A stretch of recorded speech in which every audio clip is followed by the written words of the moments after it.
to celebrate the upcoming Halloween. This man put a large pumpkin on his head, but the pumpkin seemed stuck and wouldn't come off. The firefighters couldn't help laughing, but saving him was urgent. No matter how hard they tried, it wouldn't come off. That thing is really stuck on there. Okay, let's get him seated, guys. With this huge thing on his head, the man almost lost his balance. The captain told Buck to quickly get some lubricant. The man inside kept mumbling something, but no one outside could hear him clearly.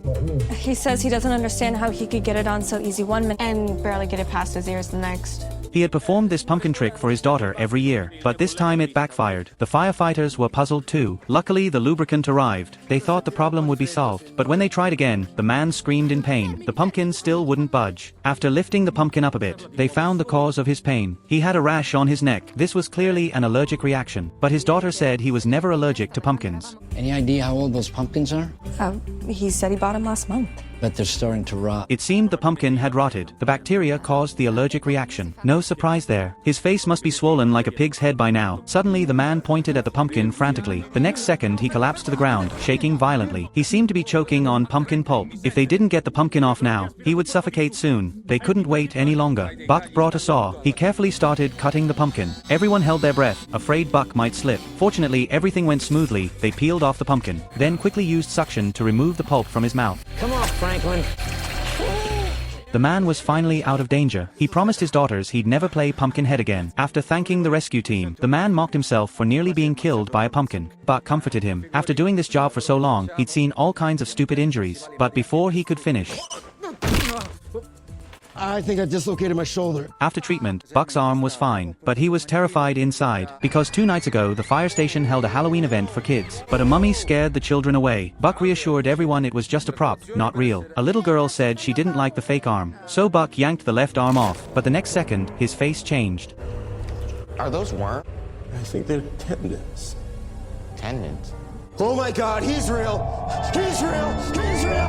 He's real! This not only scared the kids away, but also left Buck with huge trauma, because he had borrowed this mummy from a Hollywood prop department himself, but no one knew it was actually a real human corpse. Buck believed his dislocated shoulder was from the mummy's curse, because he tore off the mummy's left arm, so his left arm got dislocated. He had also researched the mummy's extensive history. It had been borrowed by different places. First it was at a grocery store, but the store soon burned down. Then someone took it to an amusement park, but the park was quickly destroyed by a hurricane. Finally, it was taken to a rodeo show, but soon after, there was a stampede accident.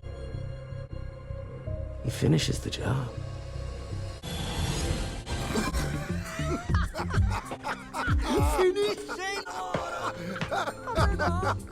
At home, Buck continued searching online. He found the corpse was once a bank robber, because his skin was covered in boils. People called him Boils Billy. Later his accomplices turned him in for the reward. They tied him up and handed him to the police, but no one expected. All 6 of his accomplices later died suddenly. Didn't this prove Billy was not to be messed with? And I crossed him. The next day his friend made Buck breakfast, but was startled by his face. He had several boils on his face. Was he really cursed? Eddie applied ointment for him, then said many skin problems are caused by stress. Maybe Buck's overthinking last night scared himself into it. He bet Buck's face would be fine in 2 days. But 2 days later, the boils on Buck's face not only multiplied but got bigger. Eddie had to pay him $5. Give me that. A 28-year-old teacher was about to undergo a heart transplant, but the life-saving heart was reassigned to a 63-year-old senator. Was the young man supposed to just wait for death? At the critical moment, the organ center sent good news. A new heart suitable for Micah had arrived, but getting the heart immediately was not so easy, because the donor was Chloe, the girl who became brain dead due to Devon's medical mistake. Neurology had already confirmed she was brain dead. There was no chance she would wake up. Now she was essentially just an organ farm. But Chloe's mother could not accept reality. She was unwilling to give up treatment. As long as her mother agreed to remove life support, Micah could get the heart. But as the attending doctor, Conrad was not allowed to persuade the family, so only the hospital could intervene. Conrad went to Dr. Bell, because no one was better at persuasion than him, but forcing a mother could lead to a lawsuit, and as long as Chloe stayed in the hospital, she would bring steady income. So Bell flatly refused. At that moment, he looked more like a businessman than a doctor. But Micah was already at his limit. His hands and feet were cold, he couldn't lie down, and his heart was failing. He weakly asked Conrad if he could still be saved. Unable to answer, Conrad decided to take a risk. He secretly swapped the senator's senator's blood sample with another patient's, then tore off the labels and switched them. Sure enough, the retest results were completely different. The donor heart and the senator's blood type didn't match at all. If they proceeded, not only would the heart be wasted, the senator would die on the table. But the cunning Bell immediately realized Conrad had interfered. Yet the press was already outside waiting for news of the senator's surgery. If he failed to deliver, his reputation would collapse. With no way out, Bell agreed to persuade Chloe's mother. And with his silver tongue, Chloe's mother finally agreed. Now both dying patients could be saved. But before the surgery, the senator developed another complication. A broken rib had punctured his spleen. The spleen had to be removed before the transplant. And Bell was known for his high success rate in splenectomy, so he was invited to assist the transplant team. Seeing a chance to shine, he agreed without hesitation. But with his Parkinson's, he could not perform the surgery. So the sly Bell went to Dr. Mina, the best surgeon in the hospital. He wanted her to be his assistant, but remembering how Bell had blackmailed her before, Mina refused. Luckily, right before the surgery, Conrad convinced Mina. She was young and needed the experience, and the senator should not suffer because of Bell's Parkinson's. In the end, Bell kept his success rate, saved the senator, and once again became the biggest winner. The girl came to the hospital just for having a flat chest, but the results shocked the doctors. They found high levels of male hormones in her body. They even felt something unusual in her abdomen. Everyone's first thought was a tumor, but the doctor had a different suspicion. To avoid mistakes, they needed to confirm carefully. Many conditions could cause these symptoms. When the blood test results came back, something unexpected emerged. The girl had both male hormones and high progesterone levels. This contradicted the doctor's initial theory. This paradox only pointed to one other possibility. Have you been taking birth control pills? The girl's expression confirmed the doctor's suspicion, but she wasn't taking it for its intended purpose. It all came down to her small chest, so she found an alternative method.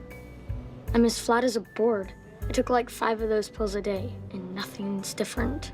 As they ruled out each possibility, the attending reached the final verification stage. Even after finding the girl's ovaries were normal, she still insisted on doing a biopsy. During this time, the intern learned some hidden secrets from the girl. Coming to the hospital was the girl's strong request. She always felt she wasn't like other girls, not in body or mind. When drawing, she always imagined herself as the hero saving the damsel. This strong contrast even made her suicidal at times. She thought she was a freak. The intern never expected this. Just after comforting the girl, the biopsy results completely shocked him.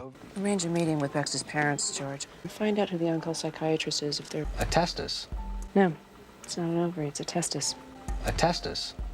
Are you sure? The mass in her abdomen wasn't a tumor. It was exactly what the doctor suspected, that organ. So physically speaking, the girl wasn't sick. Their daughter they raised for years was suddenly becoming their son. The doctor's conclusion was hard for the parents to accept. But this was just the beginning. The doctor's next words nearly devastated them. Physically, the girl was completely normal. But emotionally and psychologically, the doctor strongly recommended systematic treatment. She has a choice to make. A choice? The parents couldn't accept the truth. They told the doctor directly they wanted to follow the original plan. Not tell the girl anything, treat the thing in her belly as a tumor and remove it surgically. Pretend none of this ever happened, but performing surgery without the patient's knowledge to permanently alter her body. Gray of course wouldn't agree. No doctor would risk being sued for such an impulsive and reckless act. The conflicted parents didn't know everything they just discussed. Their daughter seemed to already know. Sure enough, at the next examination, the girl kept pressing the intern for answers. Then under the girl's persistent pressure, the parents had to tell the truth. Oh my God. Does this mean I could be a boy? After hearing this, the parents sensed their daughter's words showed no worry, but instead seemed to contain a hint of joy. But they couldn't feel happy at all. Was the daughter they raised for years just going to disappear? She blamed the intern for leaking the information. But even if he did leak it, what their daughter wanted, they couldn't stop. Would you bring me some scissors? The intern helped the girl cut her long hair. Seeing this, the mother finally accepted everything reluctantly, accepted her son's choice. She only sneezed, but 2 large roundworms shot out from her nostrils. When the firefighters arrived, they were nearly sickened by this intense scene. To keep her from moving, they told her to close her eyes, then used forceps to extract the worms. The firefighters suspected she ate contaminated food, but she said she only ate Indian takeout once. When the firefighter told her, the worms spread through fecal matter. Nancy instantly realized something, and couldn't help but vomit. Get it all out. Liza, are you okay? This vomiting unexpectedly completely blocked her esophagus and airway. Soon the woman collapsed from suffocation. The firefighters thought food blocked her esophagus. They didn't expect her insides were full of worms. Here we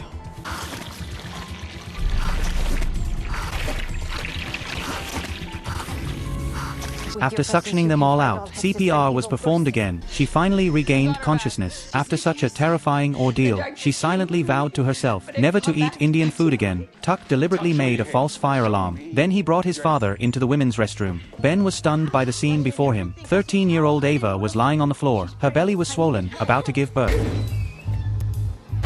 Oh my god.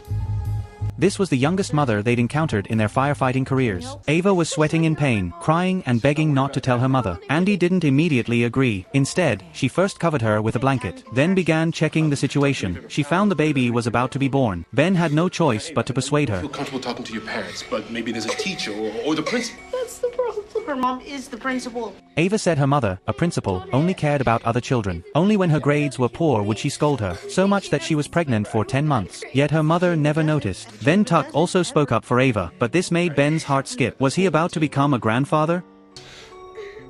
Oh, gosh, Dad, no. No, I have a boyfriend, but he isn't here today. Boyfriend? Okay, oh, where is he? Orthodontist, getting his braces off. Ava suddenly screamed. The baby inside was ready. They had to deliver immediately, so they called the captain, asking her to get the emergency kit from the ambulance. But the captain said after confirming it was a false alarm, they sent the ambulance back. Without medical equipment, they couldn't deliver the baby. Worse yet, a new ambulance wouldn't arrive for 10 minutes. But Ava couldn't wait that long. Andy told Ava to push down, but Ava had never endured such pain. Not only wouldn't she cooperate, she even threw a tantrum, shouting that she wouldn't give birth. Andy had no choice but to sing a children's song. Little teapot, short and stout. This calmed the agitated Ava. With Ava's heart-wrenching scream, the baby was born. When they saw the baby's condition, they all gasped. The baby was wrapped in a thin membrane, and critically, the little one wasn't moving. Oh God, did I kill it? Is my baby dead? Just then, the baby suddenly twitched. Everyone was overjoyed, but they had to free him immediately. Without medical tools, they could only use their fingers. After some effort, they finally tore the amniotic sac. Then Andy found a straw to clear the meconium from the baby's mouth. Their efforts finally paid off. Ava took the baby, but her face was filled with anxiety. The ambulance's arrival still alerted the principal. She looked at her daughter, frozen in place. An ambulance is waiting outside. Don't be mad, Mommy. Please don't be mad. Only at this moment did she realize how inadequate she was as a mother. Fortunately, Ava was okay, and she still had a chance to make it up to her.